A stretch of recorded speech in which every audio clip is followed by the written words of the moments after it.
What is your investment SL? Welcome back to the channel. Today, I'm going to talk to you about what is your exit criteria on your investments also.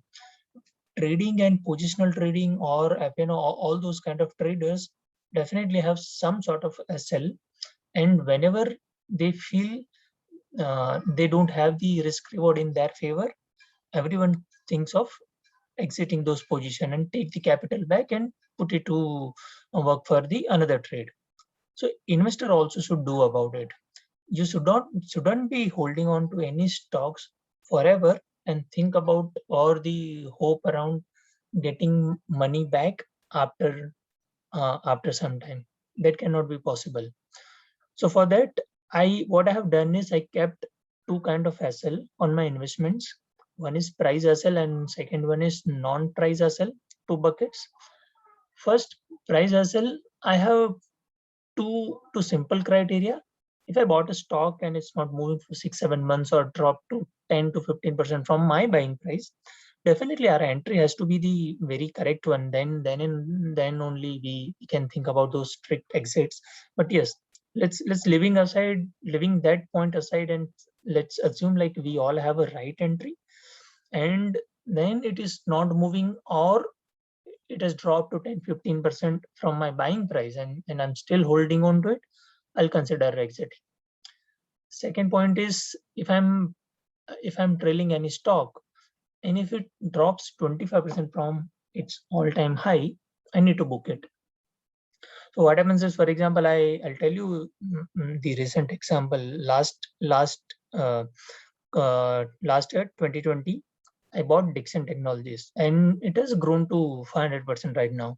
It's still there in my portfolio, but whenever when I have this trailing SL criteria for where I'm running my position into profit, like if it drops to 25% or more, I'll first get away with the 30% quantities, 30 to 40% based on the amount of gain and amount of drop I have.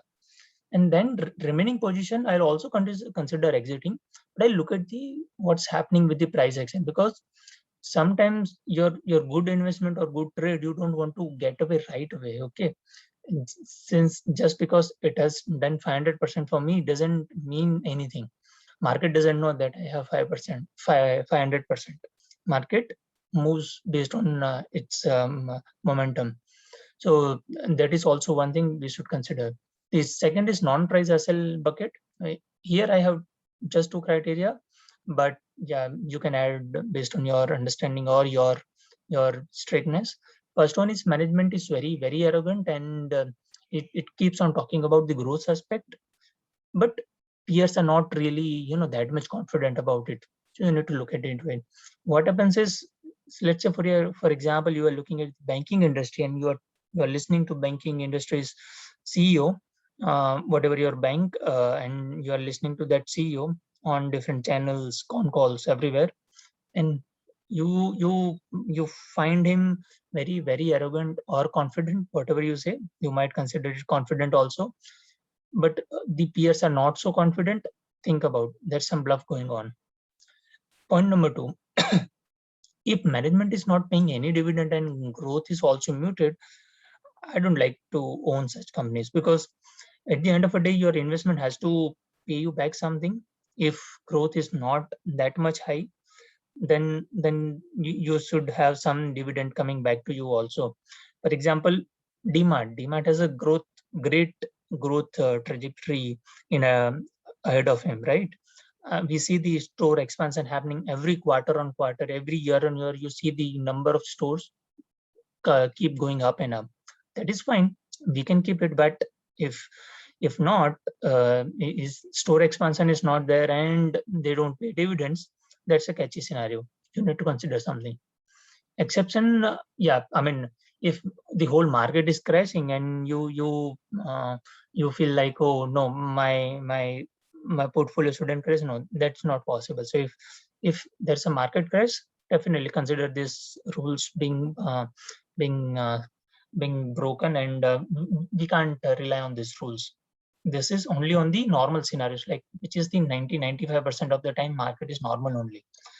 So yeah, this is the small list, the exit rules that I have. I kept this always handy. I keep on refining this. Okay, this is not the holy grail.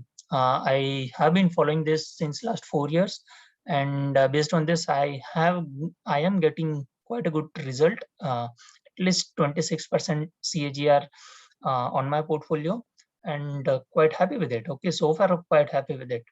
Last 4 year and CAGR of 26, so handsomely beating index. However, there's no goal of beating index, but yes, I am keeping pace with the higher. I'm getting the higher returns than the mutual fund, so I'm happy with it. I hope you found this useful.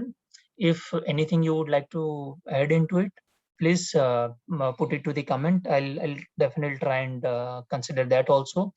If you found this all helpful, please spread across with your friends and family also. Thanks a lot, guys. Bye.